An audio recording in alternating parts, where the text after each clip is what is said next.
en esta presentación, en esta bienvenida a Max. Max, bienvenido y mucha suerte. Yeah, for me it feels amazing to be here. I know. Bueno, sí, para mí la verdad es que es estupendo estar aquí. Sé que el Valencia es un gran club, aunque no está en su mejor momento, pero yo estoy dispuesto a aportar todo lo que pueda. I can't wait to play now. Yeah, I knew the situation before Sí, coming here. but I ya think sabía cuál era la it's a situación del great equipo opportunity ya for antes, me pero to como make an impact ya he here. dicho, estoy convencido de que puedo aportar un impacto en esta segunda parte de la temporada.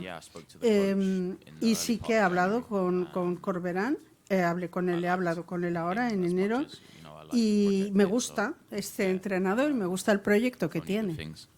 For me, it was the size of this club. I think.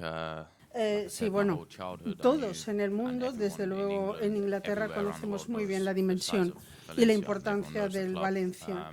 Y es un gran atractivo. Y además estuve hablando con Kluivert y me dijo cosas asombrosas sobre el Valencia. Me dijo que él había estado aquí en una situación parecida, pero yo estoy dispuesto a la batalla.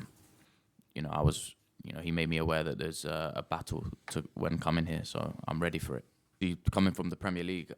Yo vengo de la Premier League y sé lo duro que es, ¿no? Jugar en la Premier League y también aquí en la Liga.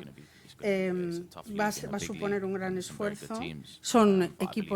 Hay equipos muy grandes, muy importantes, pero estoy convencido de que me voy a adaptar con mucha rapidez.